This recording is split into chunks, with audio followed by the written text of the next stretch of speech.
Hey guys, it's seabit here, and welcome to a new series.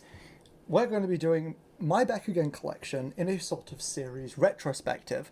This means I'll be looking at Bakugan from order of release. So we'll be looking at B1s, so B1 Bakugan, which is 1.0 and 1.1 Bakugan. Then we'll be looking at Battle Brawlers. Then we'll be looking at New Destroyer, Gandalian Invaders, so on and so forth. So this first episode we'll be looking at the original B1 1.0 Bakugan. As for what 1.0 means, 1.0 and 1.1 essentially were the first revisions of the game in Japan. And 1.0 refers to the original marbles with their original colours, which we'll get onto. And 1.1 refers to any other B1 Bakugan before we get to Battle Brawlers. So this is going to be the smallest video in this series because my B1 collection is a lot smaller than any of the others, because I live in Europe, I live in the UK, and these Bakugan were never released in the UK. They mainly came out in the US and in Japan. So every Bakugan on this list, in this video, is going to be imported probably. I think I got very few of them in the UK, and they were probably imported too. So, let's begin. We're going to be starting by looking at all the 1.0 releases. These Bakugan were exclusive to Japan, and they had different colours than we are used to. I'm going to start off by showing this Bakugan here, because unfortunately it doesn't close, but it is a very rare piece in my collection. This is a Subterra Dragonoid. As you can see, this is very different colours to the Subterra that we know, which is more tan and beige. This is more brown and orange. The community often calls these Bakugan Chocos, although you may notice that these are the colours that were in the show. So yeah, these Choco Subterra Bakugan are very sought after and can be very expensive. I got this one for about $30, and yeah, it doesn't close. That should show you just how valuable these are. As you can see, it goes into a ball and then it just snaps open. I don't really know what's wrong with it, but I figured I'd show that one first because I can't roll it out.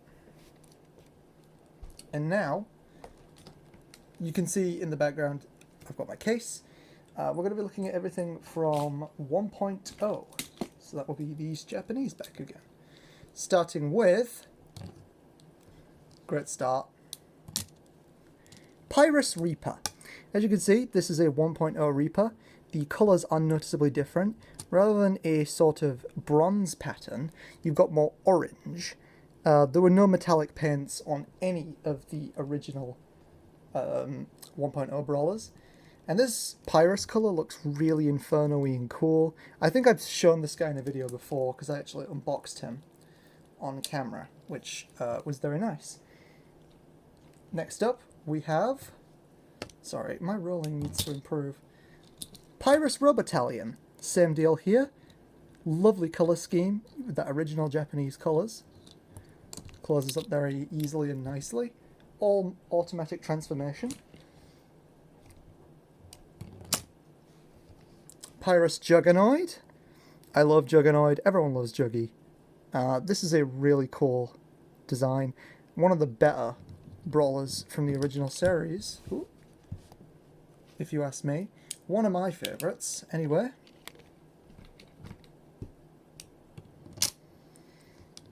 Ooh, a little bit stuck there. Another Juggernoid. This is, if we can focus, an Arquus Juggernoid. That colour is lovely, isn't it? Isn't it just lovely? What a wonderful colour scheme, and I'm really sad they changed these, because not only do they look exactly like they do in the show, they're just pretty. Very pretty indeed. Pyrus Sphere Ripper.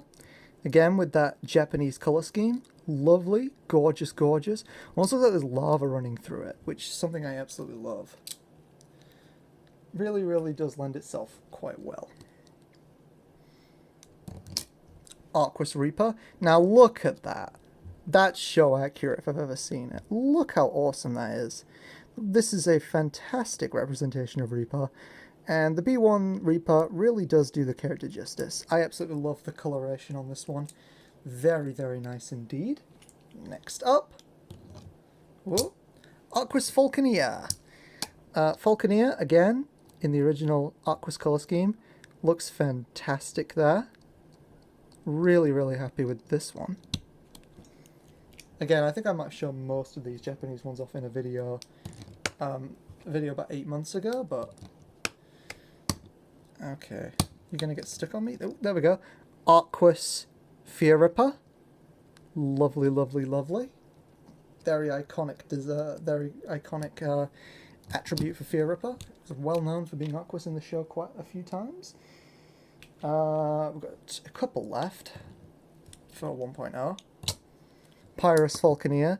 I think this might be one of the only ones that uses metal paint. Like, you got this bronze colour, and it looks really, really cool though, because you still got that original coloration. Ooh. Arquus Dragonoid. I honestly think Dragonoid looks so cool in Arquus, and this original colours looks amazing. I sadly don't have the Pyrus variation of this. So we've looked at Subterra. I sadly don't have any Darkus original colours to show you. I don't have any 1.0 Darkuses, which is a shame, but I can show you a 1.0 Chaos. They are very, very, very similar to final release though, so... Ooh. Oh, he's getting stuck. We have this Chaos Dragonoid. I think it's a little bit darker, but otherwise it's very similar to the final release.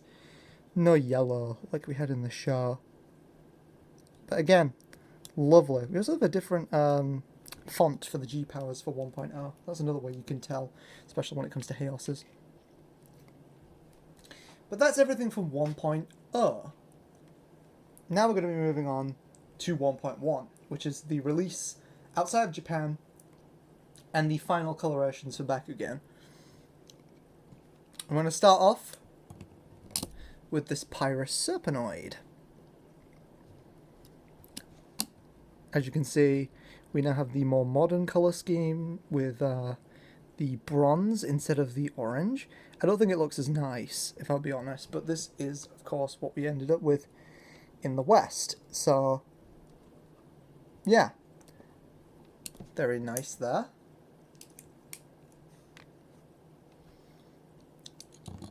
Next up, Chaosaurus, another classic Saurus. As you can see, noticeably lighter than the original colours, with a more gold rather than bronze, or like dark bronze. I like Saurus. I think he's a cool Bakugan. I didn't have Saurus for a long time in my childhood and I always wanted one, but now I'm an adult and have money to spend on Bakugan. Ventus Stinglash, and that's something I should probably know, speak about. Ventus didn't exist in 1.0. It was literally only Pyrus, Arquus, Chaos, Darkus, and Subterra. And in Japan, the attributes are known as... Pyrus is known as Nova, Arquus is known as Aqua, Chaos is known as Luminos, Darkus is known as Darkon, Subterra is just Subterra, and Ventus is Zephyros, or Zephyros, however you want to say it. So, yeah, Ventus was a addition in 1.1, which is interesting, because Ventus is actually quite a popular attribute, thanks to Shin. Shin, or Shun, however you want to say it. Yeah, Stinglash looks really good in 1. It looks really good in B1. Next up, we have my only translucent Bakugan. In B1, we have a Subterra Reaper. I love Reaper, so of course I got this translucent Subterra. This is one of the more common translucents in B1, but it is a very nice Bakugan indeed. Next up, Subterra Juggernoid. So mine has some sort of mark on it, but this is a Subterra Juggy. A lovely, lovely Juggy. You may notice a key difference between 1.0 and 1.1. Juggernoid has a little hole in his shell, or some holes in his shell, which are not present on the original. I assume that was due to choking hazards and them wanting to do airflow. A lot of the B1 Bakugan, the 1.1s, have holes for that reason. And then I think B2 was an extension of that because there's even more holes in those and harder to swallow because they're larger. Ventus Garganoid. I like Garganoid quite a lot, and I think this is a really, really nice B1. The smooth Ventus colouring on the wings. And it looks really, really nice when it's closed. Like, that's just a lovely looking marble. Next up, Subterra Siege. Siege is one of the rarer Bakugan, just in general. In B2 this thing's nearly impossible to find, but even in B1, there's some rarity to this thing. I really like Siege, but yeah, he's very pricey. And I did pay a fair bit for mine. Next up, Preus. A classic Preus here. Ventus Preus. I actually had a Ventus B2 Preus when I was a kid, so I got this Ventus B1 to remind me of the good times. And it looks exactly like mine did. This is back again with a little attribute change wheel, which is really nice to see on a B1, to see such intricate details added to a little guy. Oh, don't open yet, we've not rolled you on the card. Dual Hydronoid. This is a Baku Pearl Ventus Dual Hydronoid. Dual Hydronoid has this metal ring, which makes it roll really straight and look really, really good. Brah. He is one of my favourite Bakugan from the original series. I think, honestly, this guy looks better than Alpha Hydronoid, and probably better than regular Hydronoid. Dual Hydronoid is my favourite Hydronoid, but it's nothing compared to Core Hydronoid from G2. I'm very sorry, but can't beat that for me. Now we have Ventus Laserman. I wasn't aware Laserman had a B1 variant originally, so I kind of skipped over this until I was like, oh, it actually does. I thought this was one of the B2 exclusives, but it turns out, no, it's not. And I was always kind of 50-50 on Laserman. I like Laserman, but like this figure doesn't really look like the actual monster. But they tried their best, and it's not a bad figure. Next up, Skyrus. Skyrus's horn does come out. Or crest. There we go. Skyrus. This was my first ever B1 Bakugan. This Pearl Ventus Skyrus. And my god, is it gorgeous. It's just beautiful. I absolutely love this. I think, honestly, this is one of the best Skyruses you could get. B1 Skyrus is significantly cheaper than B2 Skyrus, which we will look at in the next video, because I'm insane, and of course I have a B2 Skyrus. Next up, Griffin! This is a Pyrus Griffin. Griffin is, of course, infamous in the show. Well, not infamous, but, you know, when you think Griffin, you think Pyrus. And I find it a crime that this thing never released in Pyrus in B2, only in B1. That seems dumb. But here we are, I guess. I had to get this in B1 just because it felt like a crime to not have Pyrus Griffin. I don't know. Next up, Baku Pearl Subterra Tuskor.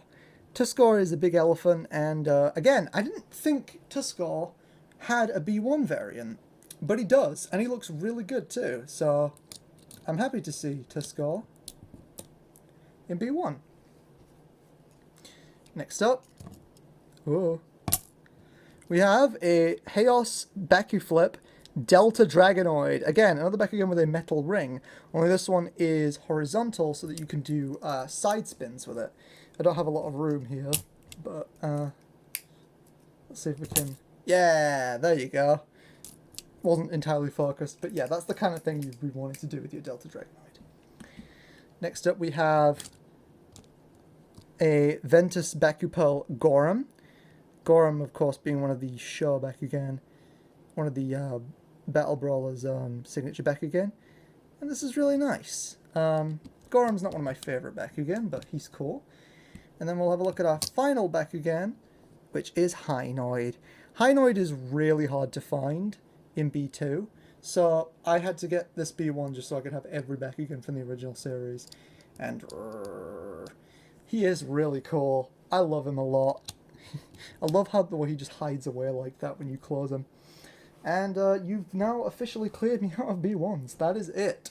But hopefully you enjoyed this and got a cool glimpse at what the start of the series was like. These little marbles. I think there's something really charming about B1s, just how small they are. They are 28mm marbles that honestly feel like they're packing in a lot more in such a small space. And I understand why this size increase happened. You know, choking hazards were a problem, and they didn't want kids to be choking on Bakugan. And also, yeah, increasing the size of them gives you more real estate to create more wacky and cool designs, which I am glad we did actually get. And that is B1.